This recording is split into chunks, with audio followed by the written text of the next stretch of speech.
उनके बाजू में एक व्यक्ति और था जिसकी उम्र तकरीबन 40 साल रही होगी, 40 साल, और वो बेड में लेटा हुआ था और वो मुझे ऐसा लग रहा है वो मतलब ना फड़फड़ा रहा था, मरने की कगार पे था वो, अंतिम यात्राएं मतलब अंतिम टाइम आ गया था उसका। मैंने उसको देखा, उसका एक्सीडेंट हुआ था, एक्चुअली एक्सीडेंट हुआ था और रोड में मतलब वो अलाज उसकी वाइफ कैसे भी करके लाए और उसकी वाइफ जो है ना मेडिसिन लेने के लिए बाहर गई थी। ये सच्ची घटना है, मेरे साथ बीता है, मैं देखा हूँ। तो उसकी वाइफ चली गई, उसके दो छोटे बच्चे थे, एक लड़का 8-9 साल का था और एक लड़का लगभग 7 साल 6-7 साल का रहा होगा। तो बच्चे लोग, एक बच्चा मम्मी के साथ गया था और एक बच्चा वहीं पर बैठा था। वो उठना चाह रहा था, बेड से उठना चाह रहा था,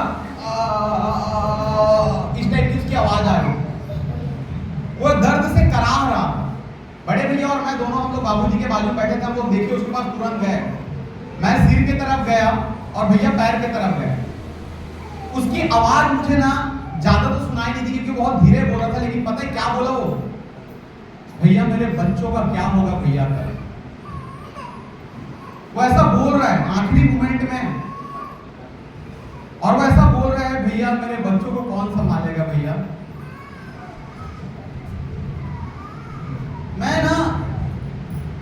मैं सोच में पड़ गया था यार, आज वो आखिरी मोमेंट है, अब जिंदगी खत्म होने वाली है और जिंदगी खत्म होने के पहले उसको जिसके लिए कुछ करना है ना उसके बारे में ख्याल आ रहा है। मैंने ये बात उसी दिन ना सोचा और मन में एक संकल्प लिया था कि अगर उस आदमी की जगह पे अगर टोमेश नारायण तू रहता तो तू आखिरी दिन में, आखिरी समय में किसके बारे में सोचता? क्या तू ये सोच पाता कि उसने मुझे ऐसा बोला? क्या तू ये सोच पाता कि फलाने ने मेरे 5,000 रुपए नहीं दिए? क्या तू ये सोच पाता कि मेरी यार कार लेना है? क्या तू ये सोच पाता कि यार उसने ना मुझे मना कर दिया, अब उसके चेहरा नहीं देखूंगा? ये सोचते आप? नहीं, आप ये सोचते कि भगवान ये आखिरी समय है, अब जीवन का असली मकसद मुझे पूरा करा दे, मेरा आखिरी लक्ष्य है वो पूरा करा देगा। आया ना? आप बाहर ले लीजिए, कोई दिक्कत नहीं है। मैं मानता हूं बच्चे ऐसे तंग करते हैं, मुझे ही पता है। हाँ आ जाइए बाहर, कोई दिक्कत नहीं है। आप बाहर आ जाइए मैडम आप बाहर आ जाइए, घूम के आ जाइए बाहर से। मैं समझ सकता हूँ बच्चों में होती है ऐसी बातें, जब से मैं भी बाप बना ना तब से सब समझने लगा हूँ। अब उसको थोड़ा सही गलत का ज्ञान है यार, उसको तो बस तकलीफ हो रही तो रोएगा। आया ना? मैं दोस्तों बस आज आप लोग को ना ये मैसेज देना चाह रहा हूँ, यहाँ से आप लोग संकल्प लेकर जाइए। दोस्तों नमस्कार। नमस्कार। उससे कनेक्टेड हो आप लोग? Yes sir. आज संकल्प लेकर जाइए। कोई समस्या नहीं है बाहर में, कोई समस्या नहीं है। मनीष सर ने बहुत अच्छे आप लोग को उदाहरण दिया, किसी को प्लान दिखाओगे ज्यादा से ज्यादा ना बोलेगा, हाँ या ना? क्या आपका गर्दन पकड़ लेगा? तुमने मुझे प्लान क्यों दिखाया? यदि अगर वो किसी दूसरे कंपनी में धोखा दिखाया है तो क्या हमने धोखा दिया उसको? और मैं मानता हूं यदि अगर वो 2-3 कंपनी में डूब भी गया है तो भी आप एक नया प्रस्ताव उनके सामने लेकर जा रहे हो, कोई गलत काम नहीं कर रहे। और ये बात तो हमें अपने दिल से विश्वास करना चाहिए कि हम किसी को डुबाते नहीं है। इमेजिन कीजिए, घोरमारे जी ने उदाहरण के साथ समझाया था, 1 लाख रुपए का गद्दा लेकर ज्वाइन किया था। बोले कितने लाख रुपए का? 1 लाख। 1 लाख का मैं गद्दे का दुकान खोल दूंगा।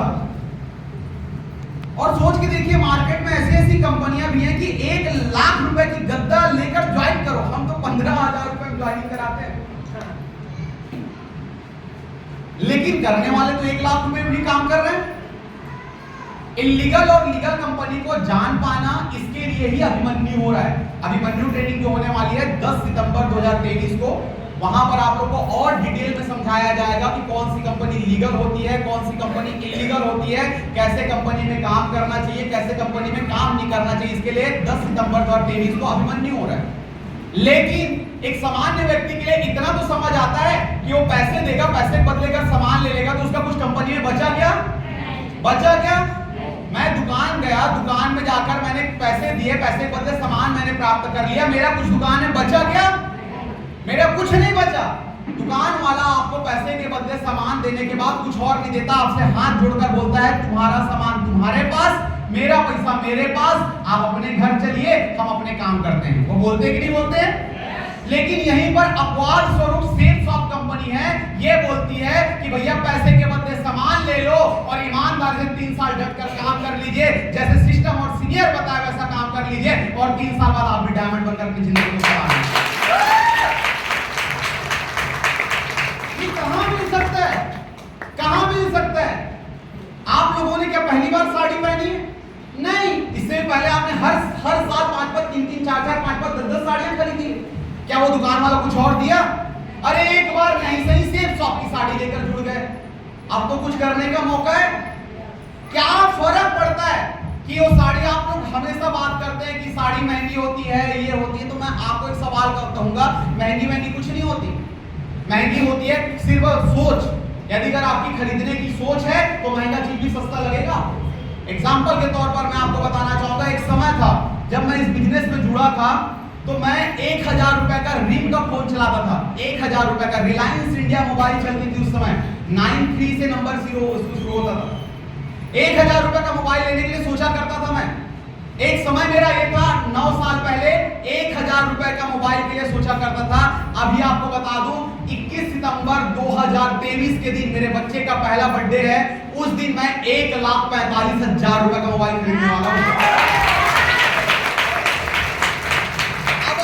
कीजिए, 1000 रुपए का फोन चलाता था जब बिजनेस शुरुआत किया था, आज 9 साल बाद 1,45,000 रुपए का फोन लेने वाला हूं। 1,45,000 रुपए का फोन तो उसमें भी आएगी जैसे आपके फोन में आता है, चलेगा तो सेम वैसी, लेकिन अंतर क्या है? अंतर है सोच की। जब इस बिजनेस को मैंने शुरुआत किया था तो सोचा था कि लाइफ में कुछ बड़ा करना है, तिल के नहीं मरना है। एक कड़वी बात बोलूंगा साथियों, जो गले के नीचे उतार ले तो जिंदगी बन जाएगी आपकी। वो कड़वी बात ये बोलूंगा, गरीब रहने के लिए हर दिन मरना पड़ता है, गरीब रहने के लिए हर दिन मरना पड़ता है, और अमीर बनने के लिए सिर्फ एक बार मरना पड़ता है, एक बार।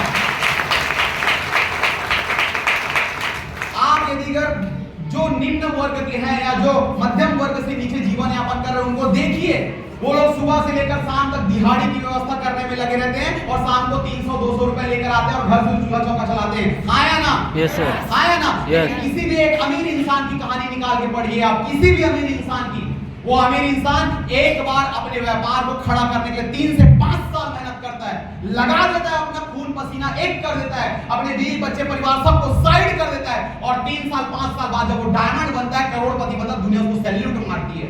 3 साल बाद। आज आपने मेरी वाइफ की भी बात सुनी, उन्होंने बताया कि ऐसा भी दिन था कि शादी हो गई थी और मैं उनको सुबह 6 बजे छोड़ता था और रात को 1-1, 2-2 बजे आता था मैं घर। कई लोग इसको क्या समझेंगे, ये भी कोई कारोबार है? ऐसा कोई काम होता है? साला सुबह से लेकर रात तक घर से बाहर, जिस परिवार के लिए कमाने की बात करता है उसके साथ ही टाइम नहीं बिताता, ऐसा कोई बिजनेस होता है? इससे तो फालतू तू ना 3000 महीने का कोई नौकरी करता वो अच्छा होता, हमको सलाह देने वाला हजारों लोग खड़े हो जाते हैं। हाँ या ना? लेकिन किसको मैं समझाऊं उस समय कि बेटा आज सुबह 6 बजे निकल रहा हूं, रात को 12 बजे, 1 बजे, 2 बजे घर आता हूं ना, उसके पीछे बहुत बड़ा मेरा विजन काम करता है। उसका पीछे आज विजन पूरा हुआ कि पहले सुबह 6 बजे निकल के रात को 1 बजे, 2 बजे घर आता था, आज इसलिए 24 आवर्स अपने घर में अपने परिवार के साथ रहता हूं। क्या है ये? क्या है? क्या मुझे लोग मना नहीं किए होंगे? क्या मैं जिसके पास गया होगा सब लोग मेरे पास पैसे पकड़ के रखेंगे, आओ डोमेश तुम्हारा इंतजार कर रहा था मैं, लो हमारे पास से 35,500 रुपए का पेमेंट लो और जाओ मेरा आईडी लगाओ? किसी ने बोला होगा मुझे ऐसा? नहीं। सब लोगों ने ना, जब मैं उनको प्लान दिखाता था उल्टा मेरे मुंह में मार देते, तू हमको सिखाएगा बेटा ऐसी कंपनी के बारे में? इमेजिन कीजिए यदि अगर घोरमारे जी को 1999 में एक सही कंपनी सेफ ऑफ जैसी लीगल कंपनी मिल जाती और घोरमारे जी निरंतर उस कंपनी में काम करते, तो घोरमारे जी आज करोड़पति नहीं अरबपति रहते, अरबपति। नेटवर्क मार्केटिंग में टिकना इंपॉर्टेंट है, 3 साल टिके रहना इंपॉर्टेंट है। आज संजय जैन सर को आपने थोड़ी देर पहले देखा, मनीष सर ने बताया, संजय जैन सर 2001 में जब कंपनी चालू हुई थी तब काम करना शुरुआत किए थे, आज उनको 22 साल हो गए सेल्स साहब 22 साल में अरबपति बन चुके। उनके 2 लड़के हैं, एक सिडनी में रहते हैं, एक ऑस्ट्रेलिया में रहते हैं। उनके 2 लड़के दूसरे देशों में रहते हैं, अरबपति बन चुके हैं। 20 साल आप भी देखिए नेटवर्क मार्केटिंग इंडस्ट्री को, 20 साल आप भी सेल्स ऑफ चल के देखिए। आप